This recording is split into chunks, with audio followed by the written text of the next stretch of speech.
Ele tem 29 anos de experiência na mesma empresa e na liderança de iniciativas, tanto nacionais quanto internacionais, de transformação para clientes da Accenture.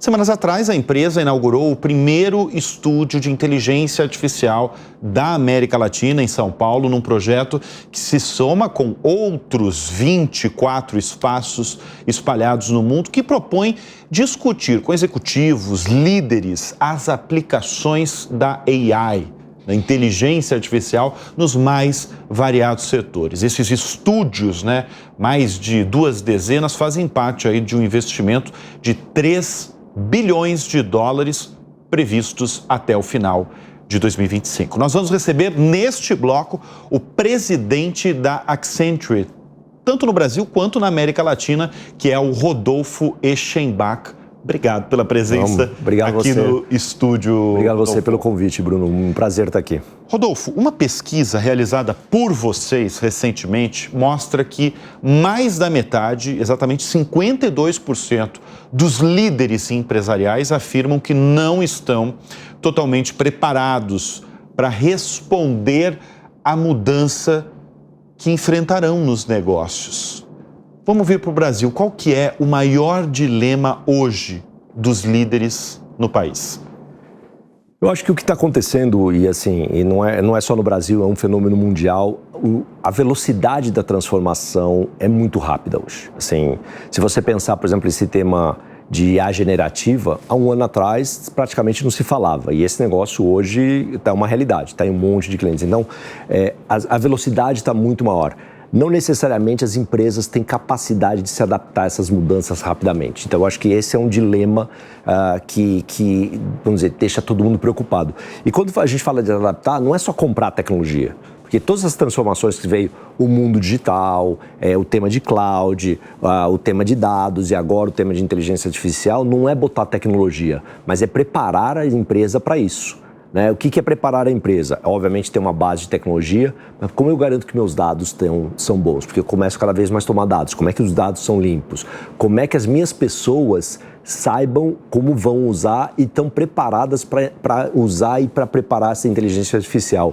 Eu tenho que ter áreas de TI mais poderosas, porque estão cada dia mais coisas sofisticadas. Então, eu preciso trabalhar a organização inteira para essa transformação e mudando isso rapidamente. Então, é um mundo que está em ebulição e as pessoas... Mundo novo, você pode É um mundo falar. novo.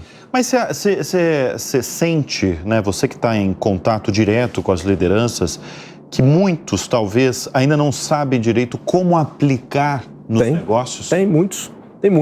Uma das coisas que a gente está fazendo muito, que é super interessante, eu tenho feito recorrentemente conversas com C-Level, ou com até, vamos dizer, a reunião de C-Level de empresa e board members, a gente tem feito conversas sobre coisas do mundo novo. Inteligência artificial, cibersegurança. Por quê? Porque eles têm que tomar decisões sobre coisas que não necessariamente, na época que eles eram executivos, principalmente os board members, eles estavam no dia a dia. Por exemplo, você fala, mas por que o board member tem que pensar em cibersegurança? Porque cibersegurança não é um assunto de TI. Cibersegurança hoje é um tema de assunto de negócio.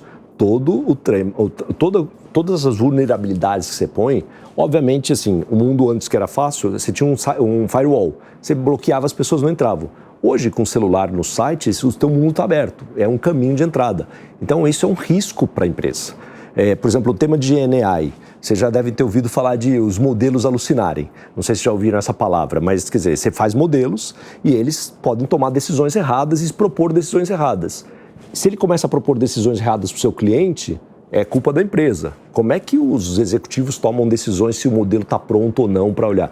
Então, os executivos hoje têm que tomar decisões sobre coisas muito mais complexas. Então, você elencou aí inteligência artificial, cibersegurança, tem alguns outros temas assim? Tem, eu acho que dados mesmo. Dados é o tema... Que, na verdade, está muito ligado à inteligência artificial, que é a matéria-prima. É o que a gente chama de digital core. Você tem que ter os seus dados muito bons, isso tudo numa nuvem para fácil acesso e trabalho e sistemas que se relacionam de uma forma geral com isso. Esse digital core é uma coisinha alta, quebrando isso, e esses assuntos do que fazer.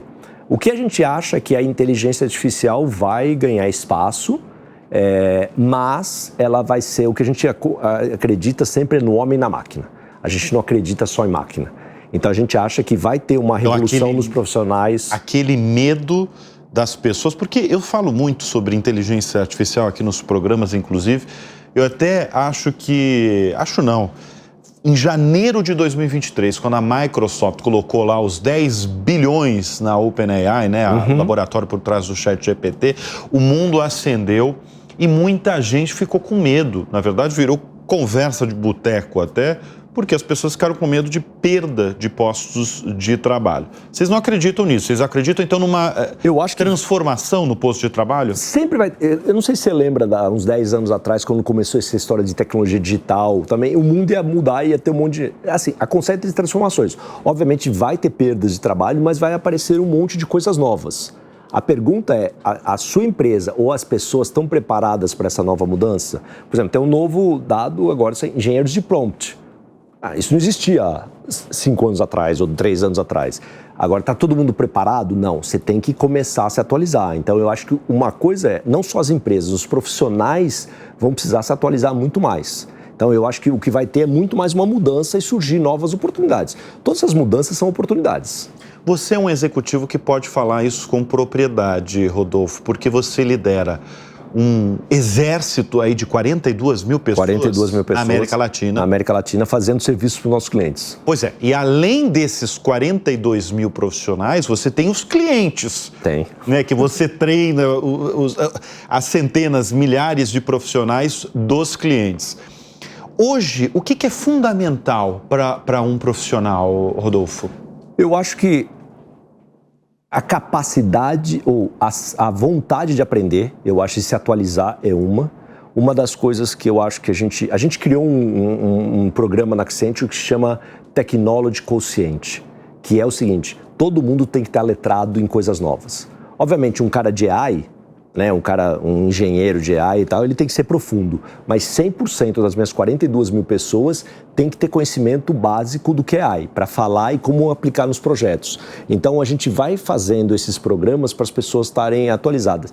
Então, eu acho que todos os profissionais, não só da Accenture, na minha opinião, no mundo hoje, deveriam ter essa sagacidade de aprender. E a empresa tem que dar as condições para eles aprenderem.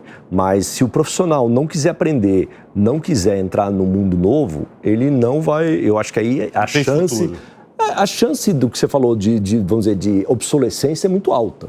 Aí começa a ser alta. Então, assim, uma coisa que a gente acha que não vai acabar é assim, e todas essas transformações têm um hype e depois ela se estabiliza.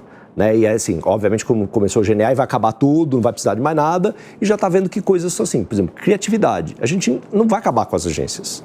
Você pode fazer um monte de coisa automatizada, mas... efetivamente, o criativo, as ideias... A gente fez eu não sei, já deve ter outras pessoas que fez, mas a gente fez uma coisa muito interessante. A gente deu o mesmo prompt, o mesmo briefing para três generative AIs de empresas diferentes com briefing. A solução é muito parecida. Porque, no final das contas, eles trabalham, são muito inteligentes, mas com dados do passado. Com dados, Com dados. Exatamente. O criativo, ele traz coisas do futuro, coisas que não estão pensadas. Então, esse é o tipo de coisa que vai coexistir.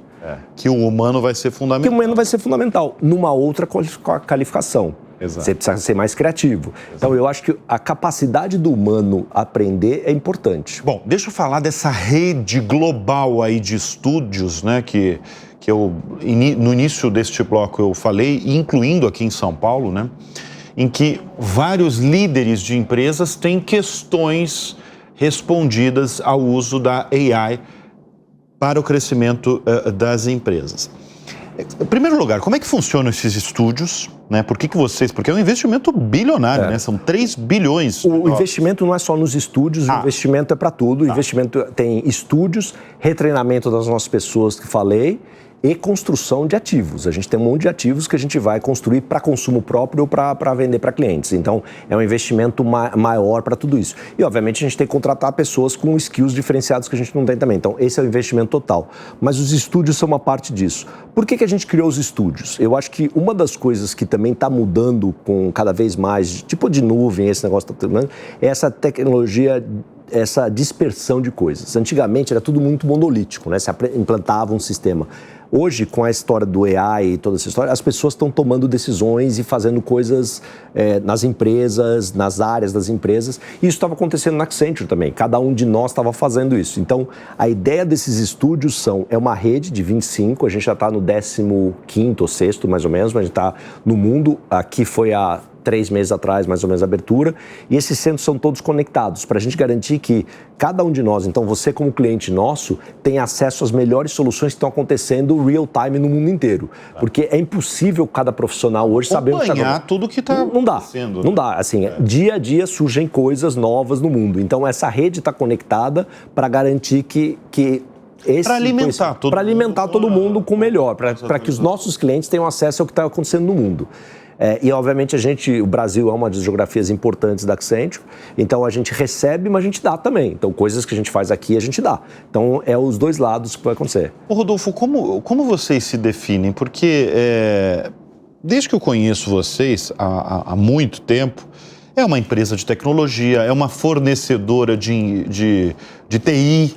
Como é que vocês se definem hoje? Porque tudo vai mudando o tempo todo. E a gente, obviamente, a gente não quer tirar a nossa raiz de tecnologia, onde a gente tem, e ainda, vamos dizer, 60% da empresa tem uma tecnologia, mas a gente usa tecnologia para fazer transformações em grandes clientes.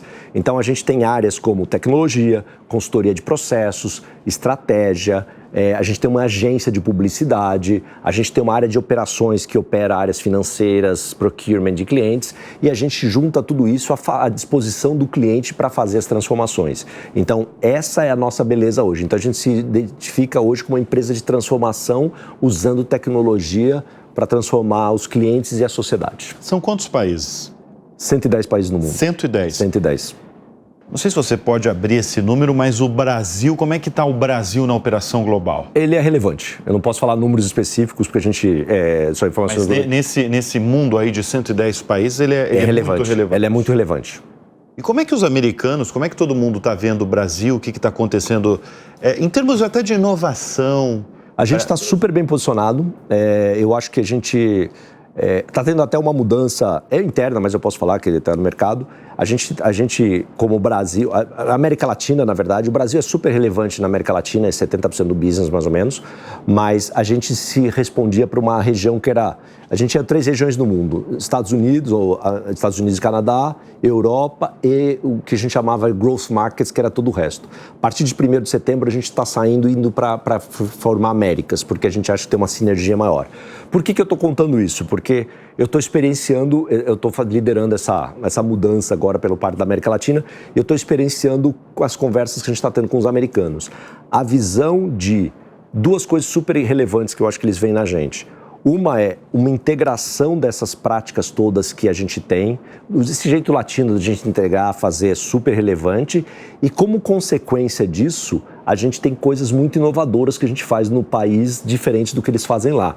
Então, o que eles estão enxergando, a gente hoje, o país como um país relevante, mas uma fonte de inovação para coisas que a gente vai fazer nos Estados Unidos. Então, a gente está com uma visão super positiva deles. Rodolfo, você tem uma trajetória que é diferente da trajetória que as novas gerações têm recentemente no mercado de trabalho, né? Que a gente discute isso aqui no Show Business com certa regularidade, né? Porque os mais jovens entram nas empresas, não têm, vamos chamar aí de comprometimento muitas vezes, e às vezes às vezes não é nem salário, às vezes por determinado propósito, sai da empresa e vai pulando para várias empresas num espaço curto de tempo. Você não, você tem 29 anos na mesma empresa. O que faz você estar durante tanto tempo, o que era comum, sempre foi muito comum, sempre foi muito que comum. As coisas mudaram realmente. Eu acho que tem 2 coisas que são... 2 ou 3 coisas que são interessantes para mim. Primeiro, que eu gosto de transformação. Então, eu aprendi Quando eu fui para a Accenture, eu aprendi que trabalhar sobre projetos era o que me motivava, não estar no mesmo dia a dia fazendo as coisas. Quando eu passei por uma fase de gestão, vamos dizer, parte da minha carreira, eu comecei a gestionar equipes e toda a história, eu vi que transformar equipes e pessoas eram legais. E a Accenture, a cada 5 anos, muda o modelo operacional para as coisas novas. A gente está mudando agora, eu saí de Growth Markets, estou indo para North America. A gente mudou o modelo para botar AI no centro de uma série de coisas. Isso tudo são oportunidades. E eu fui mudando oportunidades, então eu tenho 5 ou 6 grandes fases desses 29 anos. Se eu pegar, fazer para simplificar 30 por 6 dá mais ou menos 5 anos. A cada 5 anos eu mudava de emprego. De emprego. Eu mudava de emprego da mesma empresa. Então eu fui, por exemplo, minha raiz toda é consultoria de negócios. E naquela época, isso há 29 anos atrás, eu me orgulhava falar que eu não conhecia tecnologia, porque eu era um cara de negócios. Depois, eu comecei a perceber, mais ou menos há uns 15 anos atrás, que tecnologia ia mudar o mundo, foi na área digital. Eu me postulei para ser, quando a gente montou o modelo e falou, vai ter uma área digital, eu falei, eu quero ser o cara da área digital. E eu tive que estudei pra caramba, fui atrás. Mas isso foi, que na minha opinião, que foi um grande salto da minha experiência. Sabe aquele tipo de onda que você pega a onda e vai surfando? Eu peguei nisso. Depois disso, me convidaram para fazer um turnaround de uma indústria, que a gente é muito forte em conhecimento de indústrias específicas. Eu peguei a indústria de natural resources que a gente tinha que fazer um turnaround, e eu me postulei de novo para essa opção. Para quê? Para aprender a gerenciar um P&L. O nosso P&L está nas indústrias. Falei, cara, eu tenho que gerenciar um P&L. Então, a cada 5 anos, eu fui construindo uma carreira nova, um emprego novo, sem sair da empresa, mas montando meu Lego de skills que me levou até hoje aqui. Então, foi super interessante. Você é formado em engenharia? Eu sou engenharia mecânica. Tem uma pós-graduação em engenharia? Eu sou formado em engenharia mecânica. Eu tenho um MBA executivo em business e eu tenho pós-graduação em finanças. Agora, a gente está falando aí sobre treinamento de profissional e a gente falou aí sobre essa mudança, né, no mercado de trabalho, né? Você, por exemplo, um perfil que é muito conhecido, daquele cara que entra na empresa e fica ao longo da empresa, embora você tenha revelado um segredo aí, né? Você passou por várias empresas dentro da mesma companhia. E, ao mesmo tempo, você tem um novo perfil no mercado de trabalho, que é aquela turma que muitas empresas, e eu escuto dos executivos que sentam nessa cadeira, eles têm falado aí sobre a dificuldade de reter esses talentos.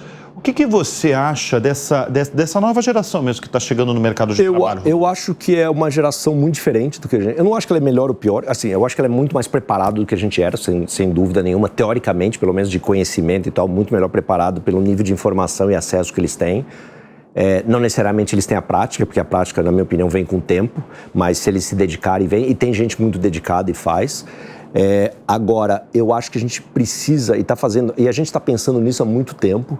A gente não tem a fórmula mágica, mas a gente tem feito coisas que eu acho que fazem sentido. Uma delas é oferecer trabalhos interessantes. O que é trabalho interessante? Transformações em empresas. O que é a transformação que você vai fazer naquela empresa? Então, eu não vou implantar uma tecnologia. Eu vou implantar uma solução que vai fazer uma transformação naquela empresa para ela vender mais, ganhar mais, market share, o que seja. Então, eu tenho que fazer essa transformação com algum propósito para a empresa. Então, dar propósito para as transformações que a gente está fazendo é super importante. Segundo, a gente é uma empresa totalmente idônea, com treinamentos de éticas e coisas muito claras. Então, assim, a gente é uma empresa idônea que para essa geração é super importante também. A gente tem trabalhado muito em inclusão e diversidade. A gente entende que a população, negros, mulheres, LGBTQIA+, PCDs, são importantes para a diversidade. Por que isso é importante? Porque as pessoas têm que ser quem elas são no dia a dia. Você só vai estar inteiro no seu trabalho se você for bem recebido e estiver inteiro lá. Né? Então, a gente a gente tem trabalhado muito nisso. A gente tem ganho grandes prêmios globais e locais por essa população. Isso faz com que retenha as pessoas. É impressionante, mas as pessoas se retêm hoje na nova geração por isso. E por último, não por último, mas levantando de ponto, é o tema social. A gente tem investido muito dinheiro. Só para você ter ideia, a gente investe em trabalhos pro bono. Isso, o número é público, eu posso falar, 10 milhões de reais por ano para a ONG Gerando Falcões, entre outros que a gente faz, para fazer projetos de transformação com tecnologia para o social. Então, essa é outra coisa que encanta as pessoas. Então, a gente faz com que essas coisas todas criem. E só um parênteses aqui, por exemplo, o projeto de transformação de Gerando Falcões, as Maras, que é o projeto que a gente co-criou com eles, ganhou o Prêmio Global de Inovação da Accenture agora social há 2 semanas atrás. Então, reforça aquela ideia de inovação que eu te falei. Mas isso tudo faz com que essa galera nova olhe e fala, putz, é uma empresa mais do que business só. Faz um pouco de tudo. E reverbera aí para... E reverbera. Não, reverbera não. Na verdade, ele consegue reter talento. Retém talento.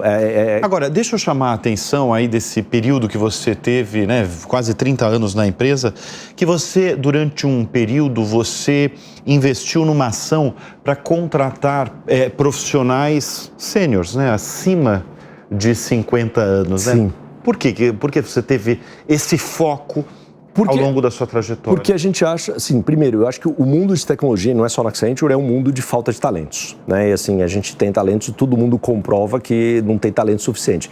Cada vez mais você vai precisar de mais gente de tecnologia. O que é interessante nesses profissionais de 50 anos? De forma geral, eles não estão preparados para a tecnologia, mas eles têm conhecimento, eles têm maturidade, e se a gente der o letramento deles para a tecnologia, eles conseguem trabalhar muito bem e, de certa forma, às vezes, um pouco da falta de experiência de pessoas mais novas, eles conseguem contrabalancear.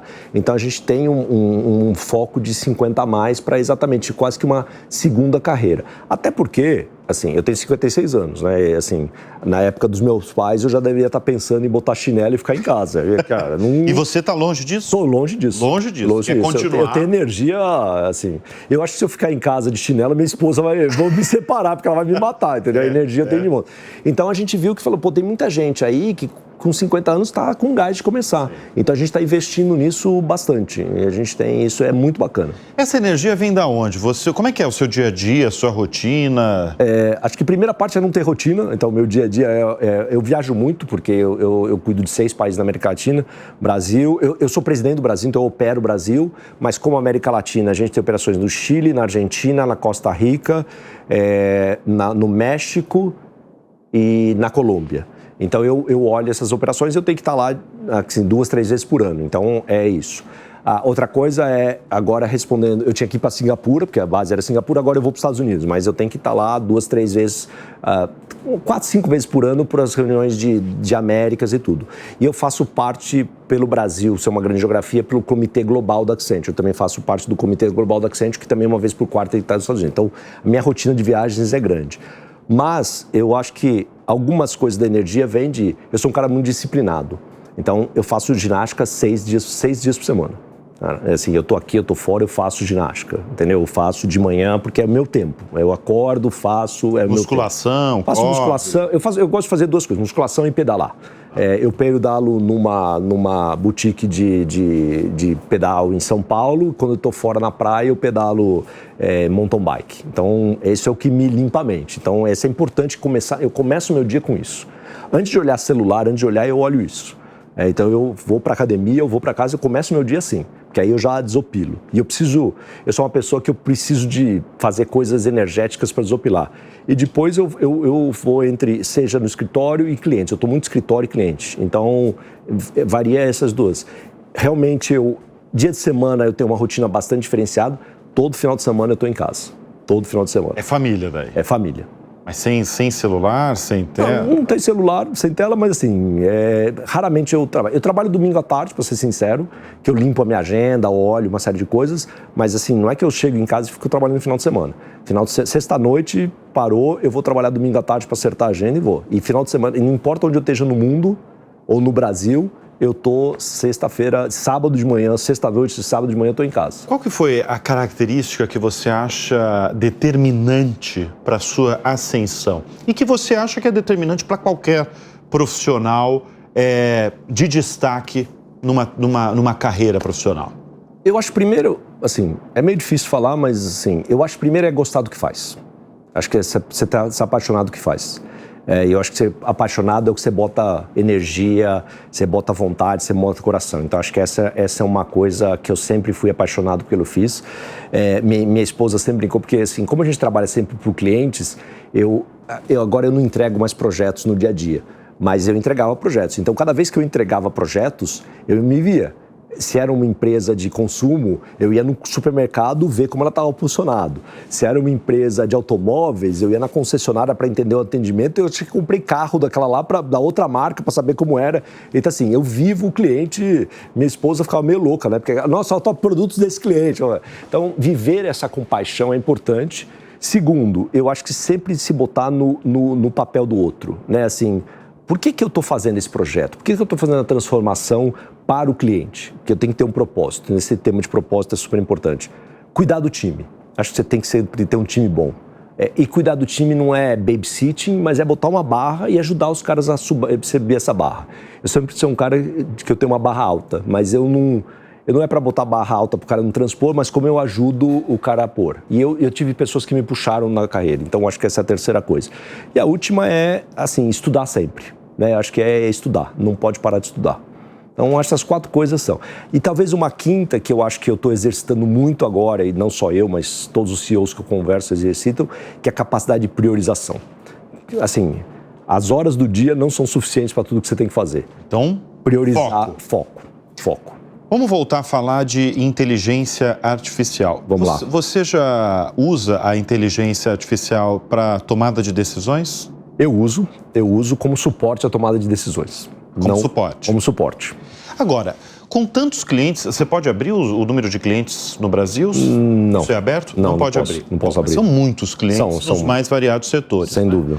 Hoje, qual que é o setor aí mais, posso chamar aí de mais desafiador no quesito aí de inteligência artificial, na aplicação da inteligência artificial? Seja porque está atrasado, seja porque está se adaptando ainda? Eu acho que assim, você pegar a inteligência artificial ainda está, de forma geral, engatinhando. A gente vê muitos pilotos, mas não uso massivo ainda. O que é piloto? É você fazer um piloto, olhar, mas assim, esse negócio não escalou e tomou. A gente vê um destaque positivo para bancos. Eu acho que bancos estão na frente de um monte de indústrias e estão usando. Então, acho que esse é um destaque. Sistema financeiro de uma forma geral. Isso é impressionante o que estão se usando e olhando, então escala. E acho que é o setor que mais desponta.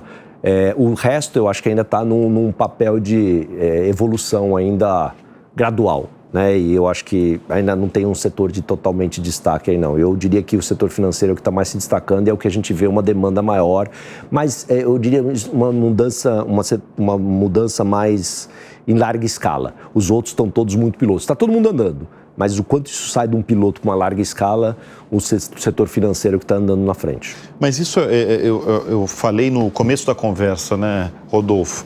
Isso eu já ouvi de CEOs que participaram aqui do Show Business e que me confidenciaram até depois das gravações.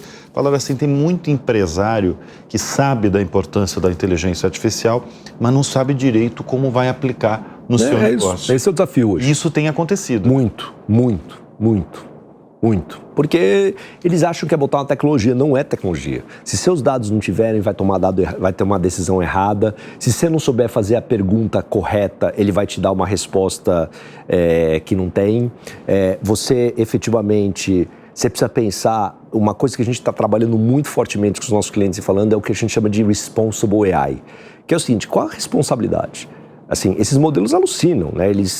A base de dados, ele começa a tomar decisões erradas. Como eu garanto que ele não alucina? Como eu garanto que ele não usa bias de populações, seja de cor, de raça, de gênero, de idade? Ele tem que tomar decisões isentas. Como é que eu garanto que a tecnologia ele está sempre sendo feita com cibersegurança, para garantir que eu não estou abrindo portas. Então, você tem uma série de coisas aí que é muito maior do que sabotar. E se você não tiver isso, você não vai fazer. Então, a gente vê pessoas botando, não sabe por onde usar, e pior, não sabe como escalar, né? Acho que esse é o desafio. Faz um pilotinho e dá. É diferente você pegar no seu celular e botar o ChatGPT e fazer perguntas. Isso é uma coisa. Agora, outra coisa é você usar para business, né? E assim, a gente estava numa discussão outro dia com conselheiros do setor de saúde. Ele falou, não, eu posso pegar a inteligência artificial e deixar ele fazer prescrição médica que 80% das vezes ele vai fazer corretamente. Eu falei, e os 20%? E os 20%? Isso que eu ia falar, e os 20%? Não dá, eu jamais deixaria isso acontecer. Ele pode sugerir, ele pode fazer, a palavra final é do humano, é do médico. O médico é que tem que dar a palavra final. Então, esse ponto ainda é importante. Então, por isso que a gente não acredita só na inteligência artificial, a gente acredita na inteligência artificial com o humano. Quando você fala em transformação, né, que vocês, talvez a gênese, a definição da empresa é a transformação, não é só a transformação digital. Não, é um pouco pode de tudo. ser... Pode tudo. Mas em geral é a transformação. Em geral tem uma componente de digitalização importante. Mas na vasta maioria as empresas elas querem se transformar no quê? Elas querem crescer mais, elas querem dominar, entrar em novos mercados, dominar, ganhar posições em mercado ou lançar produtos completamente diferenciados. Então, é isso tudo que a gente ajuda as empresas a fazerem. E vocês desenvolvem muitas pesquisas, né? Muito. Uma parte de conhecimento... Eu vejo aí muitos insights, tem muitas conclusões. Tem muita conclusão. E isso é interessante porque são todas elas feitas globalmente, mas o Brasil, como um país relevante, todas elas têm um recorte Brasil. E das conclusões brasileiras, o que mais te surpreendeu nos últimos tempos, oriundos aí das pesquisas aí de vocês? Eu acho que a velocidade de adaptação do Brasil é impressionante a todas as transformações perto do resto. A gente não só o digital, transformação... Mas eu acho que principalmente o digital que a gente tem visto base nos últimos anos. Eu acho que uma adaptação do Brasil é super importante e eu acho que eu diria, a capacidade de inovação. A gente tem muita restrição no Brasil, né? A gente tem restrição de moeda, a gente tem restrições de juros altos, a gente tem restrições de um monte de coisa que a gente tem que tomar decisões diferenciadas. Por exemplo, você pega nos Estados Unidos, eles exportam um monte de coisa para o indiano fazer ou para outro lado fazer. A gente não pode. Se você exportar, você paga 40% de imposto de vinda. Então, as soluções são locais. Eu não tenho esse salário arbitragem. Então, a gente tem que ter soluções diferenciadas aqui para fazer. Então, eu acho que a capacidade do brasileiro de se adaptar a esse jeito das restrições, de tirar, entre aspas, vantagens das restrições, que faz soluções inovadoras para o mundo. Mas isso é uma coisa boa, né? Adaptação, né? Eu recebi esses dias um executivo aqui no programa que falou que o segredo aí de você alcançar sucesso é realmente você se adaptar às mudanças. Eu acho que você não ter medo das mudanças e pular nas mudanças, se adaptar é importante. Você tem, entendeu? Assim, a geração nova é difícil. Cara, eu não sei se na nossa época também, quando a gente era o pessoal mais velho... Também era difícil, né? Não era tão fácil assim. Então, assim, tem que se adaptar. E assim, não dá pra você nadar contra a maré. Como é que você fala? Como é que você aprende? Como é que você cativa? Então, como é que você faz coisas que essas pessoas se apaixonam também? Então, você tem alguma referência aí nos negócios, na vida? Eu tenho uma referência para mim que eu sempre achei impressionante, que é o Ayrton Senna. Eu gosto de carros, eu gosto de velocidade, eu sou apaixonado por velocidade. E Ayrton Senna sempre foi... Eu tive o prazer de vê-lo e conhecê-lo numa pista na Alemanha. É impressionante a determinação e assim, para mim, você via na história dos treinos. Mais do que ele era brilhante nas corridas, mas no treino, como ele acertava o carro, ele saía na hora certa, assim, a determinação dele de fazer a coisa, de ser um cara técnico, trabalhar com respeito com os times, para mim é a grande referência. Não é business, mas é uma referência de um ser humano e um profissional dedicado. Mas que pode se aplicar para business também, super. Né? Tudo que ele faz se aplica. Então é um cara que eu sempre admirei como ser humano. Você tem filhos? Tenho um filho de 17, quase 18 anos. Quase 18 anos. Quais lições você passa para ele? Quase que eu tento passar, né? Não sei se eu consigo passar. Não, pode falar de tentativa. Eu tô tentando. Pode falar de tentativa. Eu acho que a minha maior preocupação, e talvez é que eu tento passar as lições, eu vim de uma família muito humilde, né? E assim, com todo... meu pai era guia de turismo e minha mãe secretária executiva, mas eles me deram educação. São Paulo? São Paulo. Mas o foco do meu pai sempre foi me dar caráter e formação, né? Até a faculdade, depois me virar. Então eu aprendi o que é restrição, e seja financeiro, seja de uma série de coisas, mas eu aprendi a ter caráter e valorizar isso. E meu filho tem uma vida muito melhor do que eu tinha, obviamente, por condições que eu tenho hoje.